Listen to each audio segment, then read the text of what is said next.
Salut tout le monde, salut tout le monde, j'espère que vous allez bien. On se retrouve dans la vidéo, super. On va se calmer tout de suite. Salut les petits princes et les petites princesses, j'espère que vous allez bien. Bienvenue dans cette nouvelle vidéo, la dernière vidéo de la série L'armure du chrétien. Et aujourd'hui, mon frère, ma soeur, on va parler de l'arme la plus cool, la plus stylée qui soit dans une armure. Alors laisse-moi te la montrer. Où est-ce que je l'ai mise?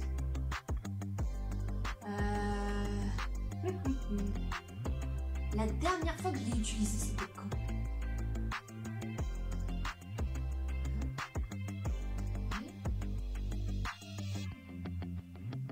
Trois semaines? Il y a 3 semaines? Plutôt 3 mois. Oh, mais c'est pas possible, là j'en ai besoin là. Parce qu'elle peut bien être. Je sais. La voilà, je l'ai trouvée.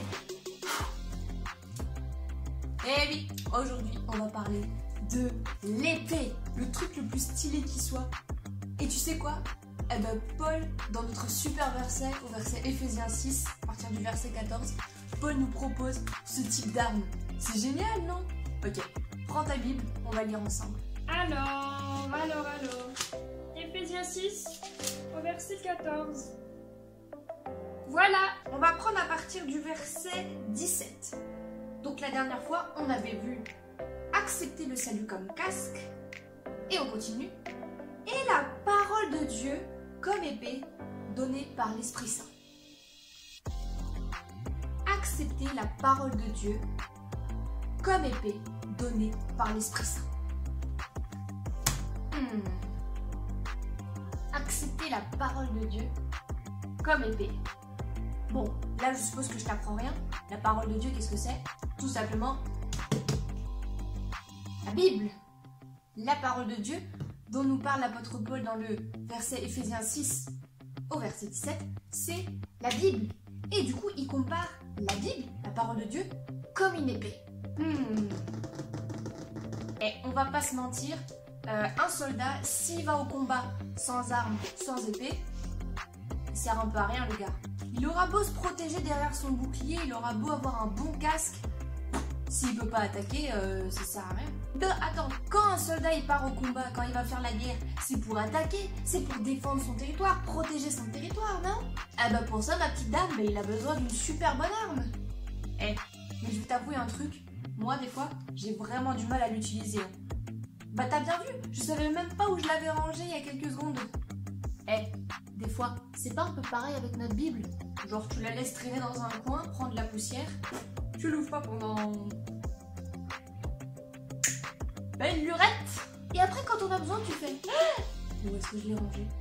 Mais pourtant elle est super utile pour notre vie. L'apôtre Paul dit que c'est comme une épée. C'est une épée qui peut te permettre d'attaquer, qui peut te permettre de te défendre. Et dans la vie chrétienne, c'est qui l'ennemi qu'on veut attaquer? Le diable, bien sûr. Non, pas ta petite sœur. Je te vois venir, toi, avec l'épée en carton et taper ta petite sœur. C'est pas fait pour ça, ok? Si Paul nous parle de cette épée-là, c'est pour qu'on puisse attaquer, pour qu'on puisse se défendre contre le diable qui veut nous embêter, qui veut nous faire des choses pas très bien, si tu vois ce que je veux dire. Cette épée, elle est plus qu'efficace. Hein? Tu me crois pas? Tu me crois pas quand je te dis que cette épée, elle est plus qu'efficace? Ok. Attends, laisse-moi te prouver ça.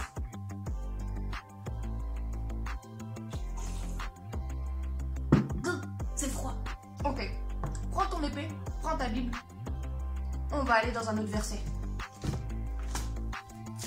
Tu peux aller dans Hébreux 4 au verset 12. Lis avec moi, tu vas voir. En effet, la parole de Dieu est vivante et efficace. Elle est plus tranchante qu'aucune épée à 2 tranchants. Si ça c'est pas une arme surpuissante, alors qu'est-ce que c'est? Pourquoi est-ce que la parole de Dieu est efficace? Parce qu'elle est vivante, plus tranchante qu'une épée à 2 tranchants. Tu peux avoir l'épée la plus cool, elle pourra jamais égaler la parole de Dieu. Tu sais, à l'école du dimanche, dans les cultes en commun, dans les clubs, tout ça. C'est pas pour te saouler qu'on te parle de mémoriser des versets. C'est pas pour t'embêter, c'est pas pour te bourrer la tête. Et tu te dis, ah ça va, je dois apprendre assez de trucs à l'école, je veux pas en plus apporter. Je te vois venir, je te connais par cœur. Si on te donne des versets à apprendre, si on te dit que la parole de Dieu c'est important, c'est parce que quand tu apprends un verset, quand tu ouvres ta Bible, quand tu lis la Bible, c'est comme si finalement tu prenais ton épée et que tu l'aiguisais pour qu'elle soit encore plus tranchante et qu'elle soit encore plus efficace. Hein? Comment ça tu peux pas l'utiliser dans la vie de tous les jours? Bien sûr que si. Et tu sais pourquoi? Parce que c'est ce que Jésus a fait. Ah ah, mais si. Tu te rappelles de ce passage dans la Bible où Jésus est dans le désert et le diable est avec lui et il le tente, il lui dit de faire des trucs un peu bizarres. Ben Jésus, comment il réussit à résister? Comment il réussit à faire fuir le diable? En citant la parole de Dieu. À chaque fois, il dit, il est écrit ceci, il est écrit cela. Et ça veut dire qu'il l'avait bien mémorisé, la Bible. Hein. Et c'est ça qui a permis à Jésus de résister et de faire fuir le diable. Hey, tu peux lire cette histoire dans Matthieu 4 au verset 1 à 11. Ok, on revient un petit peu au verset de Paul, dans Éphésiens 6. Paul nous dit quoi? Comme le casque du salut, d'accepter la parole de Dieu. Et accepter la parole de Dieu, c'est quoi? Bah c'est déjà en avoir une, c'est déjà pas mal.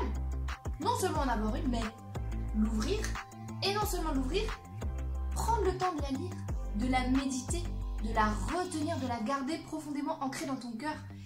Et quand le jour de la tentation viendra, quand tu auras envie de faire des trucs que tu sais que c'est pas bien qu'il faut que tu fasses, cette phrase ne veut rien dire, mais c'est pas grave, tu m'as compris. Tu sauras quoi dire, tu sauras quoi répondre pour résister, pour attaquer. Et comment tu peux faire ça?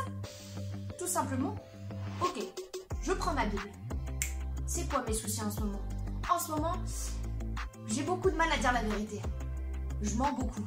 Ok, qu'est-ce que la Bible dit à propos du mensonge? En ce moment, j'ai du mal à pardonner, j'ai du mal à pardonner mon prochain, j'ai du mal à aimer mon prochain. Ok, qu'est-ce que la Bible dit à propos de l'amour? Qu'est-ce que la Bible dit à propos du pardon? Comment je peux l'utiliser? La parole de Dieu, c'est pas quelque chose que tu dois garder dans ta poche, que tu dois garder... garder dans ta poche... si tu as une poche assez grande. C'est pas quelque chose que tu dois juste mettre là en exposition. Non, c'est quelque chose que tu dois utiliser au quotidien. Un soldat, quand il part au combat, c'est pas juste il prend son épée et il la range dans son étui. Hein. Non, il s'en sert tout le temps. Il en prend soin. Il l'aiguise, il la nettoie. Il en prend soin parce qu'il sait qu'il en a besoin pour se défendre. Il sait qu'il a besoin de ça pour rester en vie. Et toi aussi, tu as besoin de ça pour rester en vie. Pendant le combat, il ne tient qu'à toi de te saisir de cette épée, de l'accepter et de l'utiliser surtout. Tu te poses des questions, tu sais pas quelle direction prendre. La Bible, la réponse à toutes tes questions, elles sont là-dedans. Et non, la Bible, ce n'est pas quelque chose d'ennuyeux. Non, la parole de Dieu, ce n'est pas quelque chose d'ennuyeux. Et tu sais pourquoi?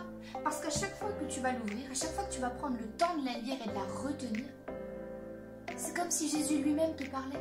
C'est incroyable, non? Incroyable de dire que Jésus est en face de toi. Il te dit toutes ces choses. Franchement, la Bible, je pourrais passer mes journées à la lire. T'imagines passer tes journées à parler avec Jésus? Incroyable. Prends une Bible qui te correspond et commence l'aventure avec Jésus.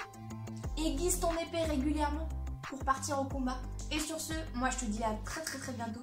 C'était la dernière vidéo de l'armure du chrétien, mais ne t'inquiète pas, je vais revenir très vite avec une petite vidéo pour conclure tout ce qu'on a vu ensemble. En attendant, je te fais des gros bisous, des gros schmouts. Prends bien soin de toi, sois béni.